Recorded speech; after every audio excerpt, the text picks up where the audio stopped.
Barbara, and welcome to everybody that's out there enjoying our webinar. I want to thank you for the opportunity to speak with you, and you guys are my favorite kind of people because you're out there working hard in our not-for-profit environments with challenging budgets and challenging staffing needs, and hopefully this will help you work through that on a technology side and on the security side specifically. So we're going to look at a couple of different things today. We're going to look at why a hacker would want data from a not-for-profit organization.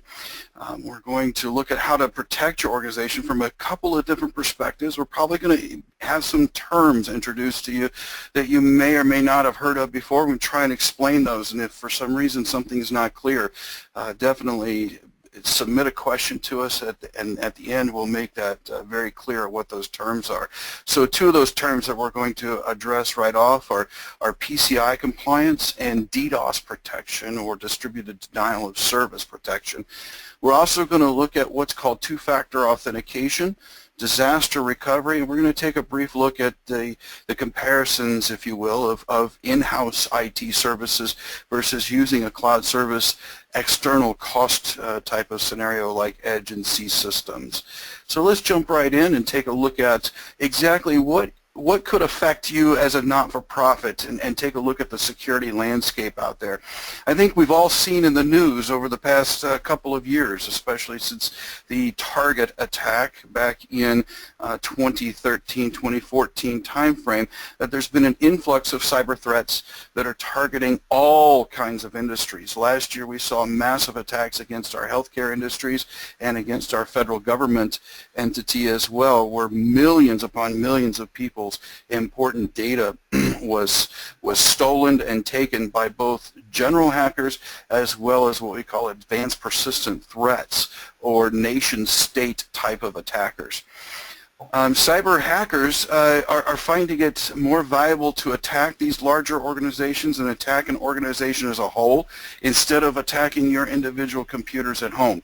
It used to be the other way around, where they were looking at attacking individual computers at home, harvesting certain pieces of information from your weakly protected systems at home, and then trying to resell that or use that for their services that they offered other hackers. But now they realize that the wealth of information is located within organizations just like yours. These cyber criminals are also much more advanced than what they used to be many years ago. We used to call the typical hacker a number of years ago script kiddies, because they were high school and college kids, maybe even younger at times, sitting behind computers, really just doing nothing more than exploring and poking around. But all these script kiddies have turned into some advanced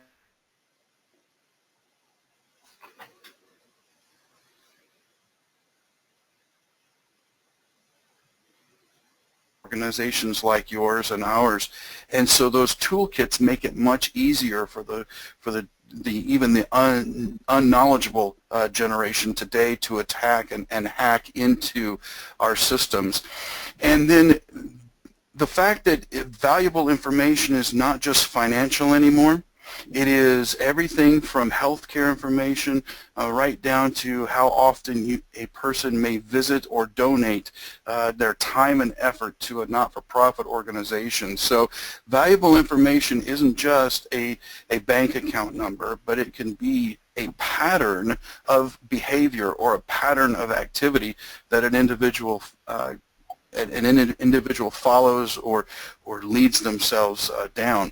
These pieces of information can be put together much as our old intelligence analysts used to do in places like the CIA and the military, in order to put together a profile or a dossier on individuals. And unfortunately, a lot of our large corporation individuals and people who are at C-level positions in those corporations have dossiers that have been put together by hackers out there.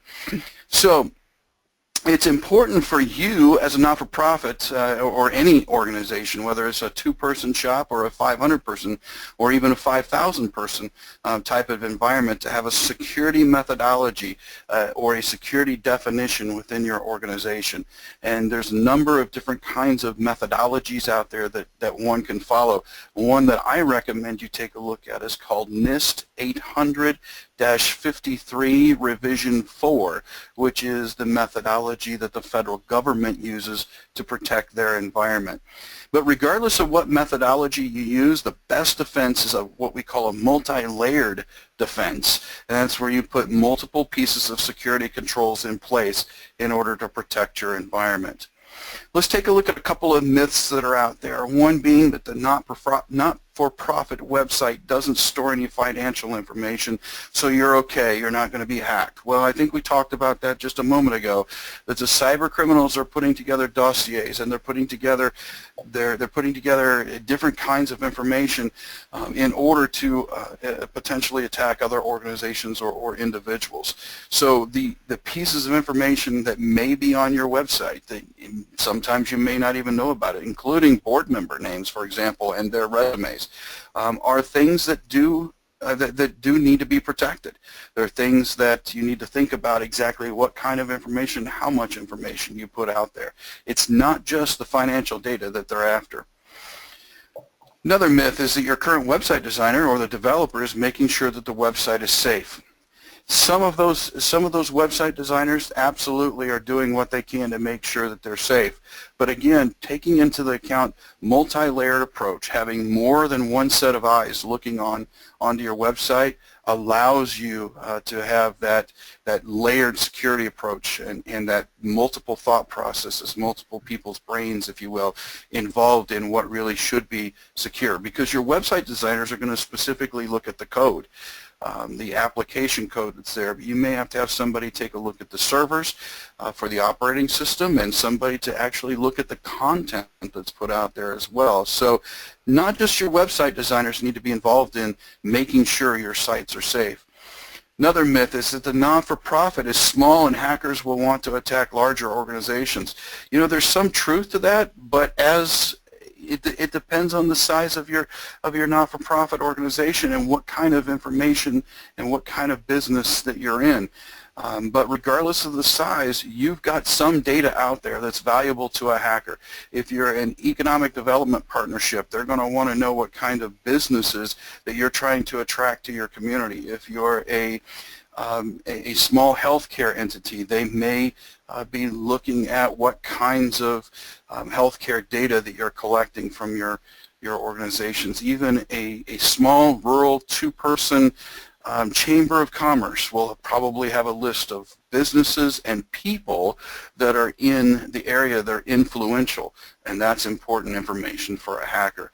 So just because you're small doesn't mean you should think that you're immune from that.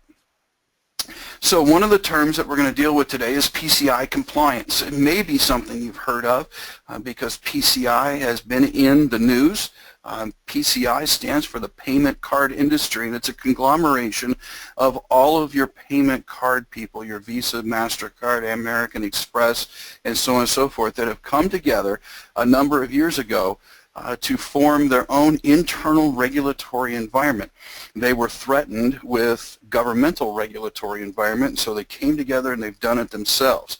And what they did is they developed what's called the Data Security Standard, and that's a set of controls. There's 12 categories, a set of controls that are that a website or a technology environment needs to apply to their setup and their organizations.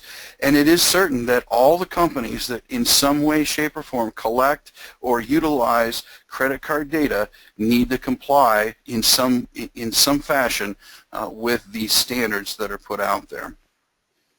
So what happens if you don't comply with them? Well, there are penalties for non-compliance. And the payment brands, your Visas, MasterCards, your banks, and so on and so forth, they can levy fines. And I say can They don't always levy fines, but they can levy fines. And here's an example of a table that identifies some of the fines that they can levy depending on what level you are. For your first 3 months of violation, you can be fined anywhere from $10,000 to $5,000 monthly for non-compliance.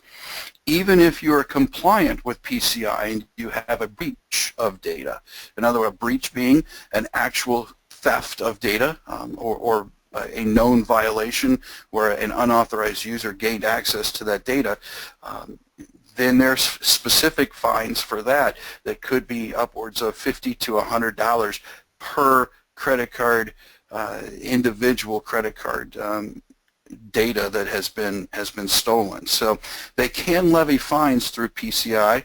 They do levy fines through PCI, so it's something you want to protect yourselves from.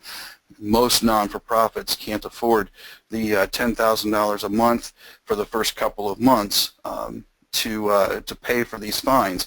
And then on top of that, of course, if you're fined for non-compliance, you're scrambling to find a security professional like myself, who's a consultant, probably at $150 to $200 an hour, to hurry up and get you into some sort of compliance.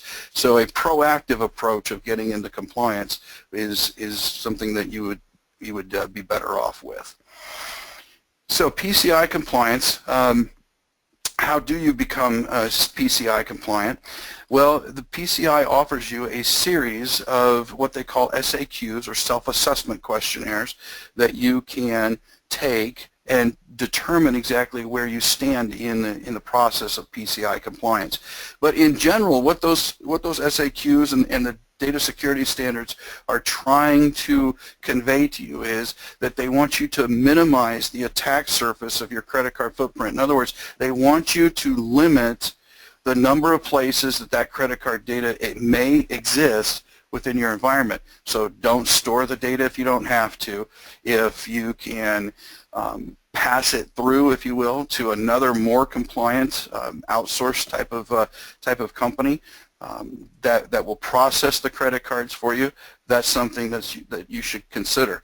But basically doing a risk assessment and minimizing the attack surface of your card data footprint is top of their list. You need to apply those data security standards that we talked about a moment ago. You need to then monitor on a continuous basis your card data environment very closely. And this can probably be one of the most tough tasks to do, just simply because you have to have tools that will monitor it when you're not actually in business, those off hours, when you're trying to sleep at home at night. There needs to be monitors and alerts put in place for how that credit card data environment is standing up to the attacks that are out there. You also need to, or should, test your credit card data environment with vulnerability scanning and penetration testing. The vulnerability scanning is a company that will use a tool to scan your environment from the perspective of a hacker and identify what is out of compliance with the data security standards. And then the external penetration testing, or the penetration testing in general, is where an actual human will pretend that they're a hacker. It's what we call a white hat hacker, someone who has got all the hacking skills of the bad guys but is doing it for the positive side of things. And they will pretend to be the attacker and then tell you where you're weak so that those can be fixed. The bottom line, though, is engaging that expert to help you through the process. And Edge and C Systems, myself and Barbara are experts in these fields, and that we can help you through that process and help you maintain or gain compliance. So we're going to shift gears a little bit to another issue that everybody with technology has to deal with, but unfortunately cripples our not-for-profits more than a standard website. And that's what we call DDoS, or distributed denial of service attacks. Many not-for-profits, most not-for-profits, have a cause that they're an activist for, something that they promote. It may be economic development, it may be a government political action committee type of thing, it may be a human interest type of scenario, but you've got some sort of activism, if you will, as part of not-for-profits in most cases. And when that happens, when that exists, there are people that typically try and oppose that activism. And so in the hacking community, we call those hacktivists, people who are hacking against activist sites. And so one of their favorites attack is a DDoS here. And what happens in a DDoS, their goal is to take your website down, actually not do damage to the code and such within the site. And so here's a diagram of what happens in a DDoS scenario. The hacker at the top there, item 1, will either develop some sort of code or develop an attack, or possibly even, get this, they can purchase attacks off the shelf. They can literally get on a website and purchase an attack. Then what will happen in there in line 2 is the attack will be initiated through what's called zombie computers, or what we call botnets or robot networks. And those will, from literally all over the world, infected computers, sometimes in businesses, sometimes in a personal, in the home type of computer that's infected by a virus, will attempt to attack your website or the systems that surround your website. And then the responses, almost like a mirror, the responses cause a reflection at times, and then those reflections cause the attack to increase in size dramatically. And what eventually happens is that your website becomes inaccessible from the internet, even though the server itself may be up. So that's a frequent DDoS type of attack.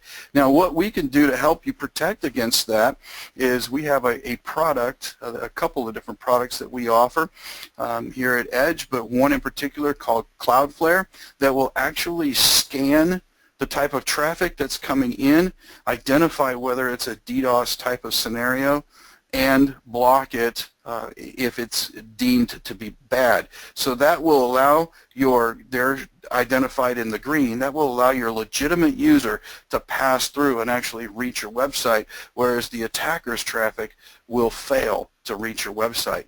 And this is done through what's called a content delivery network.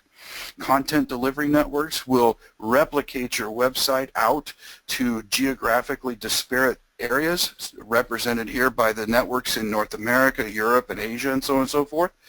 And so when the visitor or the attacker tries to visit your website, they will go to the closest, physically the closest segment to their computer. And then that CDN, or that content delivery network, absorbs the punch, if you will, for us. So it takes the brunt of that attack.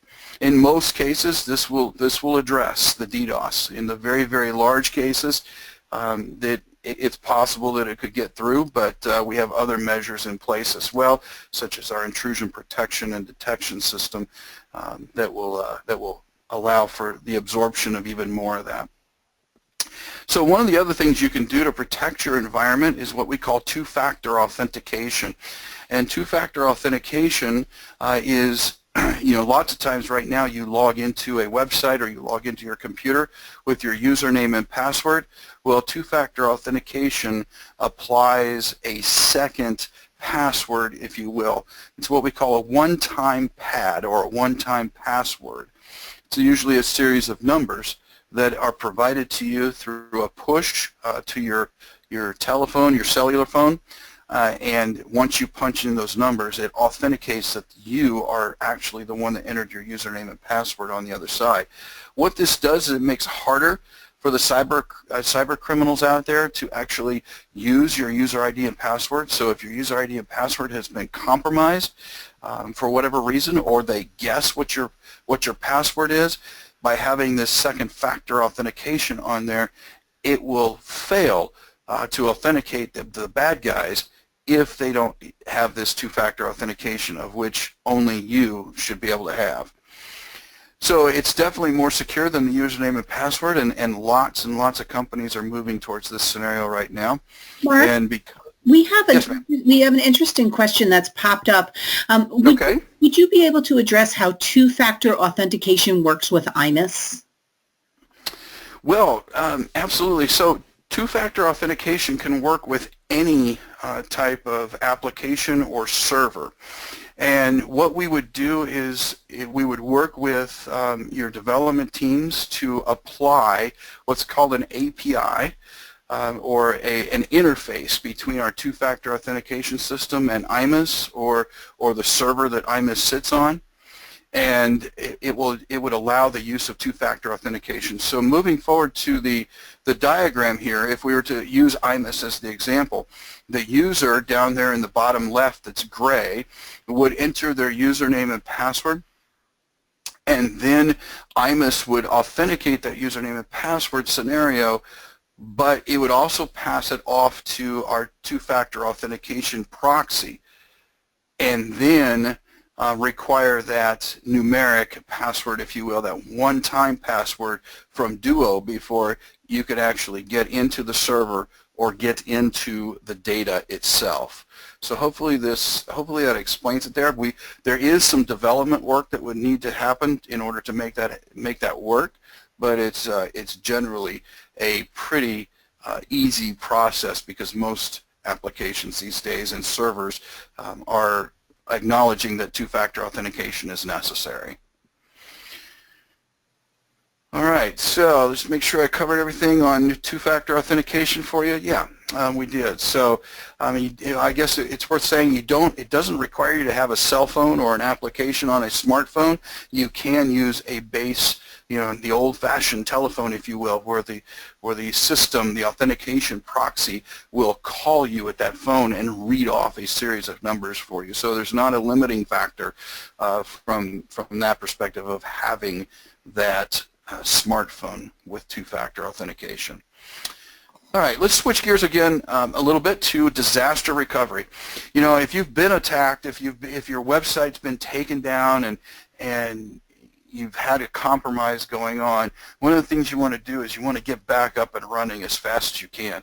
So having a good disaster recovery methodology or thought process that you've laid out in advance of an attack is absolutely paramount to standing up a website.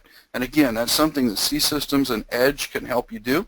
Edge, for example, takes a backup, whether you actually ask for it or not, every single night of all of our systems, and we retain those for a 2-week period that we could roll back to if need be.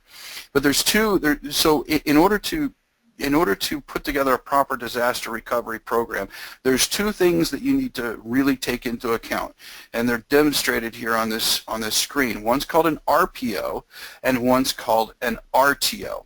The RPO is the recovery point objective, and the RTO is the recovery time objective.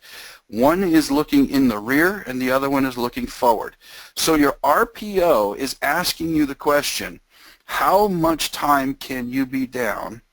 I'm sorry, the RPO is asking how much time can there be between the time that you go down and the previous most recent backup. So, for example, if Edge is taking the backups for you every night at, let's say, 2 o'clock in the morning, and at noon the next day you go down, is it acceptable for you to go back and redo all the work from 2 o'clock in the morning through noon, which generally is going to be from 8 o'clock in the morning through noon? So for that 4 hours of business processing, is it acceptable for you to lose that data? If it's not, then you're going to want to set your recovery point objective a little bit different than our default scenario, and we can make those custom RPOs for our customers.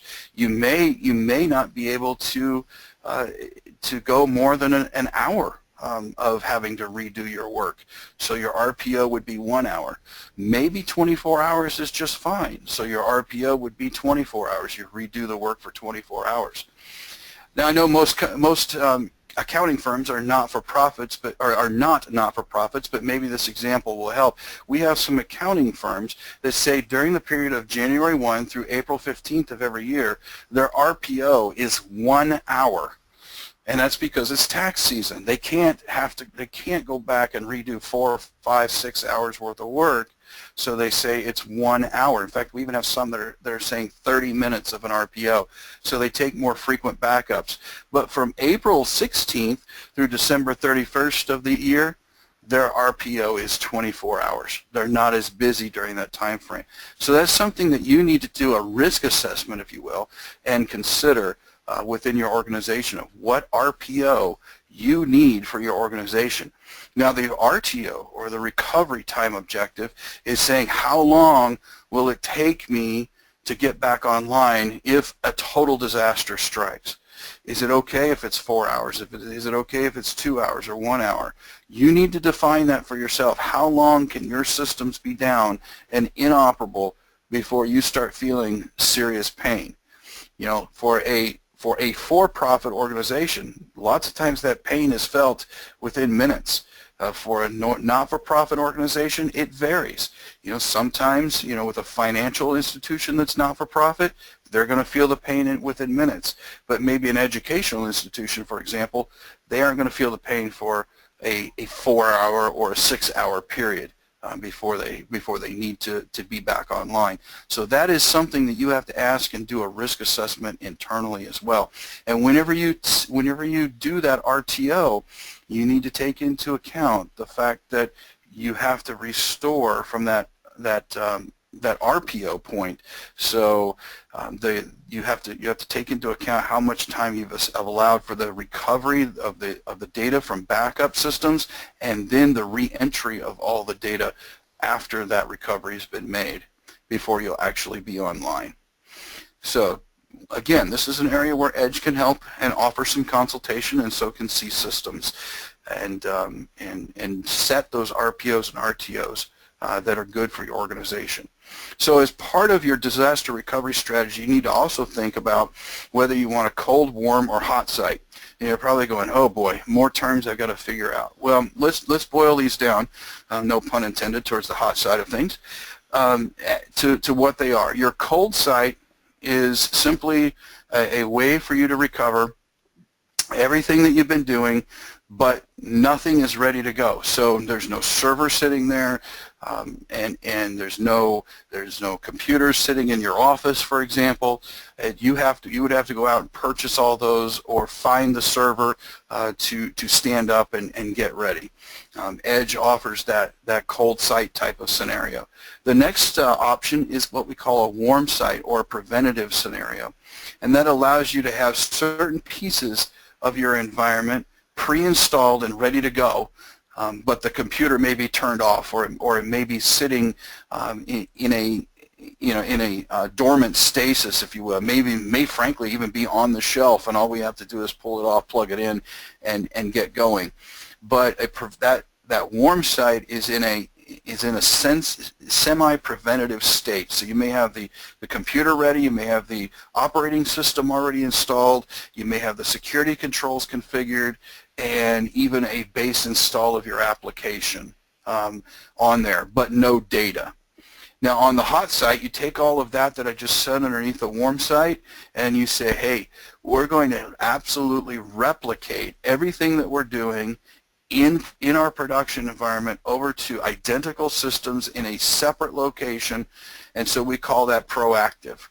And what will happen is, once you define your RPO, the hot site will be replicated with the production environment. So if you set your RPO for 1 hour, every single hour the production environment will replicate itself to the hot site. If you set it for 1 minute, it will replicate itself over to the hot site every 1 minute.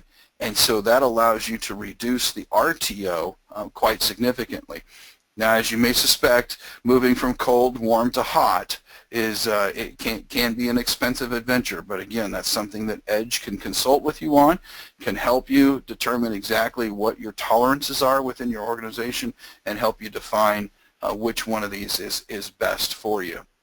But it all starts, the disaster recovery process all starts with the internal risk assessment and determination of your RTO and RPO environments. All right, so let's take a look at some of the cost aspects or the cost benefits aspect, if you will, of the in-house versus outsourcing scenario. You know, we could probably create these lists a mile long, but let's focus on a couple of the top three things that people always look at. Whenever you deal with an in-house IT staff, you have their care and feeding to deal with, you have their benefits expenses and all that go with having employees on site to deal with a lot of these issues.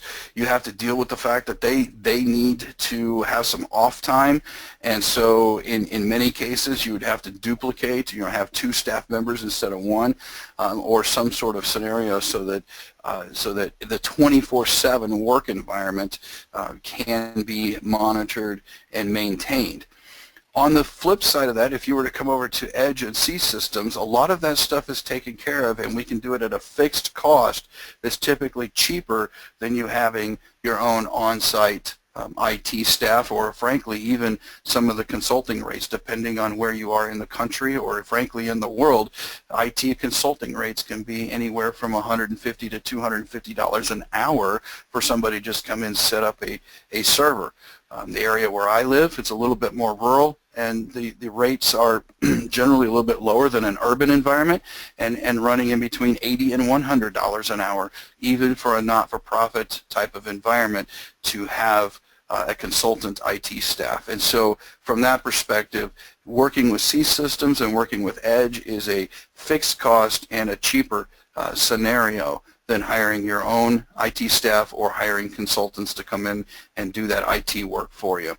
So the other thing that's of value to you from an Edge perspective is we really like to reach out and be a part of our customers, and so we would act as an extension to your IT team, not only doing things like monitoring and making sure your websites and your systems are up and running, but also the consultative piece.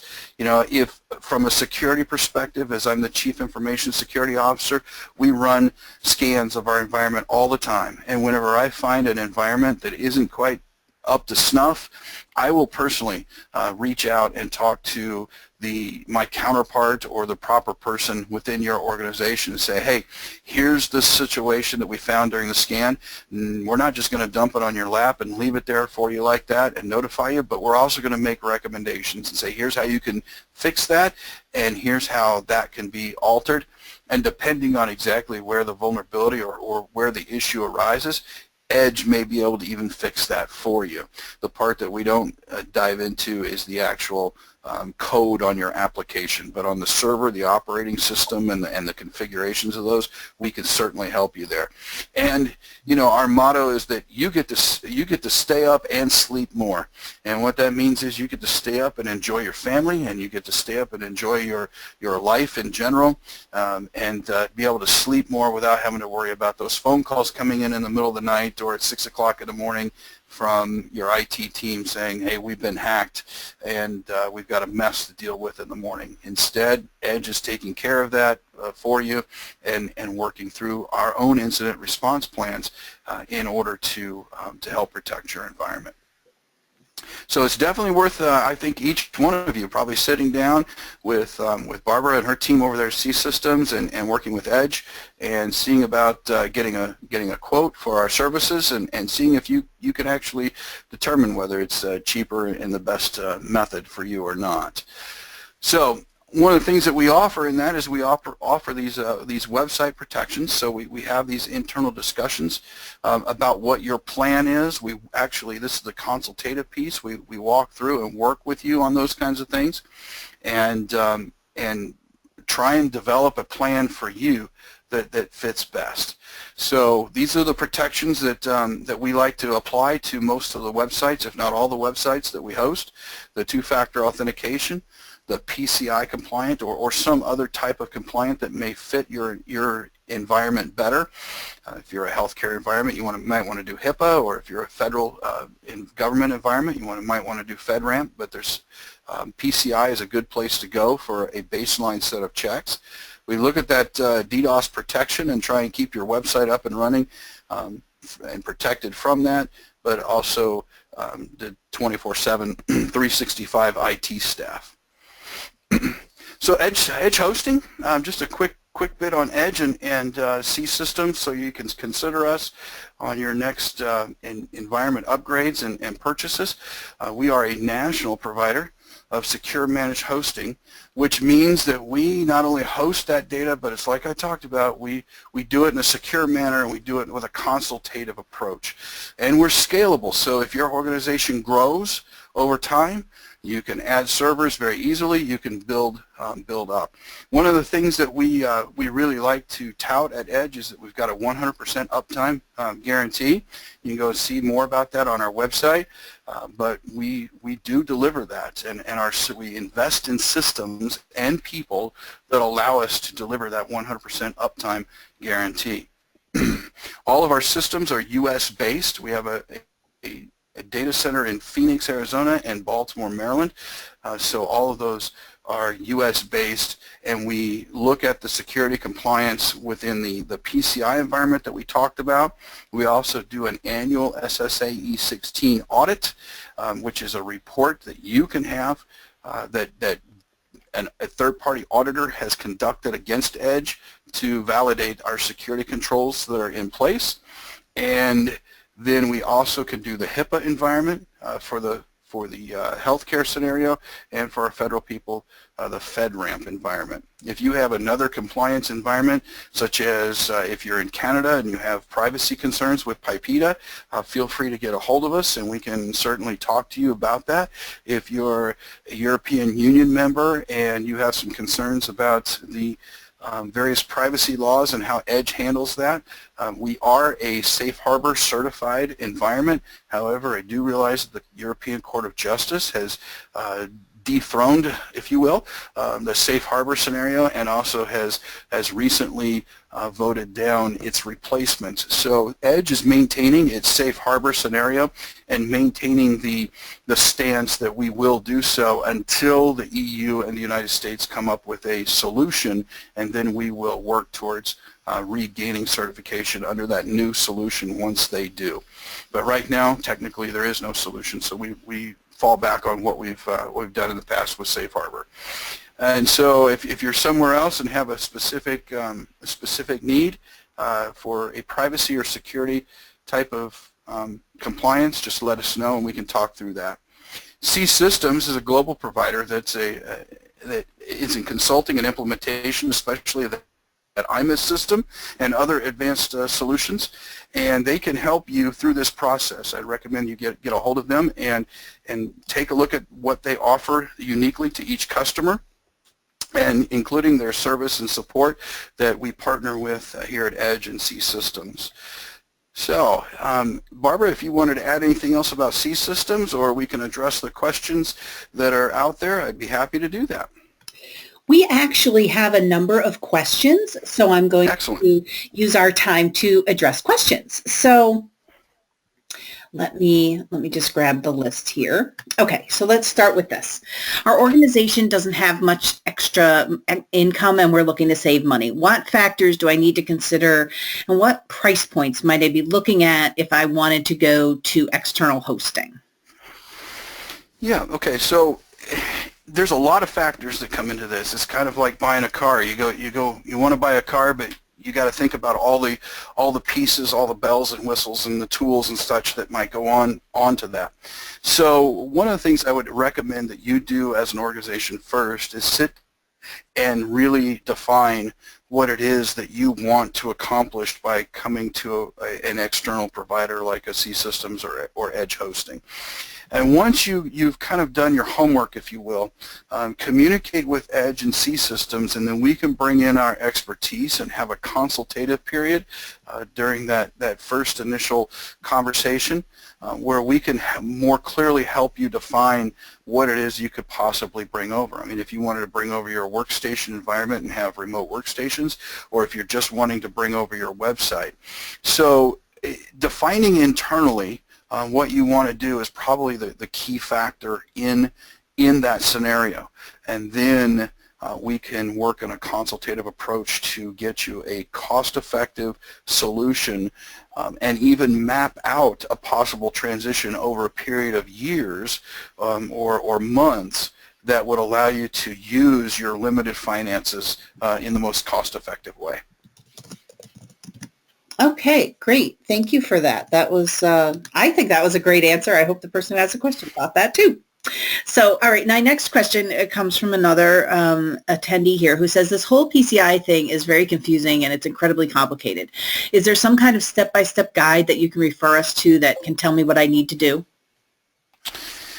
Yeah, there is. If you go out on the and I can send in response to this question the actual website address, but there's a website address for the PCI organization out there, and they have what's called self-assessment questionnaires, and there's about a half dozen different questionnaires. But what they do is they boil it down in easy to understand terms as to which questionnaire you're supposed to use. Most customers who are doing e-commerce on their website are going to use questionnaire SAQ-A or possibly C, but most of them will do A. And once you open that questionnaire, it will literally walk you through the process and say, do you have this in your environment? Do you have this in your environment? And when you answer yes or no, once you've done that, then you can bring in, bring that to a consultative approach and get someone to help you make those no's into yeses. Okay, great. So on a similar topic, am I really going to be fined by PCI, or isn't that really just for big business? How are they even going to know about my little nonprofit? Well, that's actually two questions. So I'm going to start in the reverse and work forward. How are they going to know that you're non-compliant?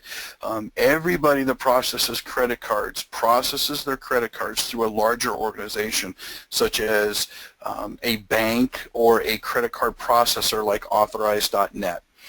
Each one of those processors will be a little bit more intimate with your organization and know what kind of transactions you have and what kind of scenario exists within your organization. So they themselves will know a little bit more about you. Now, going back to the first question, are you really going to be fined? The answer is yes, you can be. Whether you will be depends on the severity of your violation and the number of violations as well as the length of violation that you may have. So there's a lot of factors that play in there. So the severity of the violation is, have you actually had a data breach and then were determined that you were non-compliant, or are you just found to be non-compliant before a data breach exists?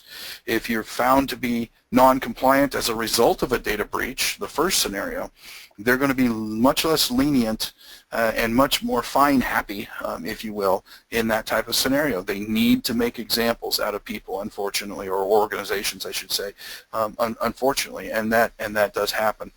And then there's other factors involved in it as well. Have you self-disclosed this non-compliance, or do you have an active project in place that is trying to close the gaps of this non-compliance?